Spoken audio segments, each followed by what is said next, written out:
नमस्कार सर्वांना, श्री स्वामी समर्थ। तर उद्या आहे दत्त जयंती आणि दत्त जयंती निमित्त आपल्याला काही वस्तूंचं दान करायचं आहे।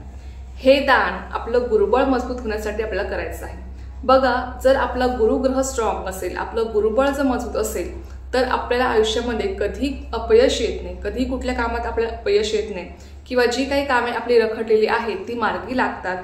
आपला गुरुग्रह हा मजबूत असतो आणि त्याचबरोबर आपल्याला कधी दुःखांचा, संकटांचा, अडचणींचा सामना करावा लागत नाही। आपले गुरु तर आपल्या पाठीशी आहेतच आणि ते राहणार आहेच। आपण गुरूंची सेवा करत असतोच, पण आपल्या हिंदू धर्मामध्ये दानाला सुद्धा खूप जास्त महत्त्व आहे।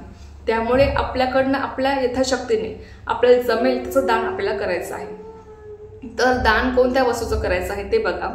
तुम्हाला मी आता या व्हिडिओमध्ये ज्या काही वस्तू सांगणार आहे त्यापैकी तुम्हाला जमतील त्या वस्तूंचं तुम्ही दान करू शकता। तर दान कसलं करायचं आहे? तुम्हाला पिवळ्या रंगाच्या वस्तूचं तुम्हाला दान करायचं आहे।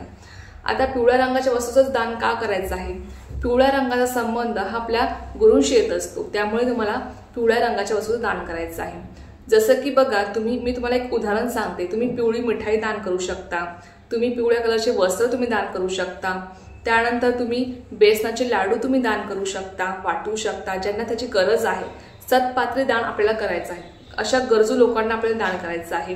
कारण की बघा, जेव्हा आपण गरजू लोकांना दान करतो तेव्हाच दानाचं आपल्याला फळ मिळत असतं, नाही तर मग ज्याला त्याची गरज नाही अशा व्यक्तींना दान करून काहीच अर्थ राहत नाही।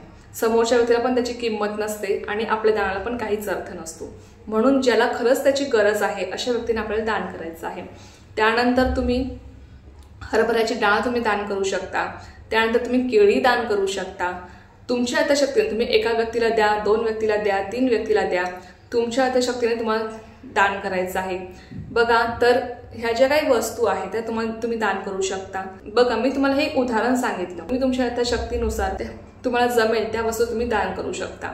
त्यानंतर बघा, सगळ्यात महत्त्वाचं आणि श्रेष्ठ दान आहे ते म्हणजे बघा, आपल्याला स्वामी सेवेकरी घडवायचे आहेत आणि आपण जर एखाद्या गरजवंताला किंवा दुःखिताला स्वामी सेवेचा मार्ग दाखवला तर स्वामी सुद्धा आपली साक्षात दखल घेत असतात। म्हणून तुमच्या आजूबाजूला कोणी अशी व्यक्ती असेल जिची अजिबात परिस्थिती नाहीये, ज्या व्यक्तींना त्यांच्या परिस्थितीमुळे ते कोणता ग्रंथ खरेदी करू शकत नाही किंवा स्वामींचा फोटो, मूर्ती खरेदी करू शकत नाही, अशा व्यक्तींना तुम्ही स्वामींची मूर्ती खरेदी करून द्या, स्वामींचा फोटो तुम्ही त्यांना घेऊन द्या किंवा कुठलाही ग्रंथ असो, स्वामी चरित्र सारामृत हा ग्रंथ तुम्ही त्यांना देऊ शकता किंवा गुरुचरित्र ग्रंथ असेल किंवा कुठलाही ग्रंथ असेल, दुर्गा सप्तशती असेल, मल्हारी सप्तशती असेल किंवा कुठलाही ग्रंथ तुम्ही त्यांना देऊ शकता।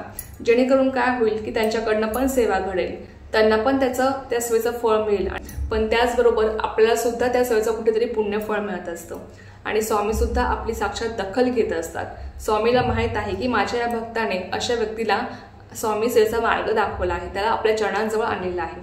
म्हणून लक्षात घ्या, जर तुमच्या आजूबाजूला कोणी अशी दुःखित व्यक्ती असेल जिला गरज आहे स्वामी सेवेची, तिला स्वामी सेवेचा मार्ग दाखवा, तिला स्वामींच्या चरणांजवळ आणा। तुम्हाला हे काम करायचं आहे। बघा, तुम्हाला कुठल्याही वस्तू दान करायचं नसेल पण अशा व्यक्तीची खरंच मदत करा की ज्याला खरंच गरज आहे, तो खूप संकटात आहे, त्रासात आहे, दुःखात आहे। अशा व्यक्तींना तुम्ही स्वामी सेवेचा मार्ग दाखवा। खरंच सांगते, स्वामी साक्षात त्या व्यक्तीची सुद्धा दखल घेतात आणि त्याचबरोबर आपली सुद्धा दखल घेत असतात। स्वामींना सगळं काही समजतं, स्वामी सगळं काही बघत आहे, स्वामी अंतर्यामी आहेत। आपल्या मनात काय चालू आहे, काय नाही हे सगळं स्वामींना समजतं आणि खरंच आपल्याकडनं आयुष्यामध्ये एक जरी भक्त घडला तरी त्याच्या इतकं एवढं मोठं पुण्य खरंच कुठलंच नाहीये। खरंच सांगते, आपल्यामुळे जर कोणी सेवा करत, आता आपण तर फक्त निमित्त असतो, आपण कोण आहोत? भक्त घडवणारे किंवा आपण कोण आहोत कोणाला स्वामी सेवेचा मार्ग दाखवणारे? एक स्वामीच आपल्याला बोधी देत असतात की तू त्याला मार्ग दाखव स्वामी सेवेचा। हे सगळं काही स्वामीच घडवून आणत असतात, पण आपण फक्त निमित्त असतो। म्हणून बघा, तुमच्या आजूबाजूला कोणी व्यक्ती असेल ना दुःखी, किंवा खूप त्रासात आहे, दुःखात आहे, अशा व्यक्तींना तुम्ही स्वामी सेवेचा मार्ग दाखवा, त्यांना स्वामीच्या चरणांजवळ तुम्ही आणा।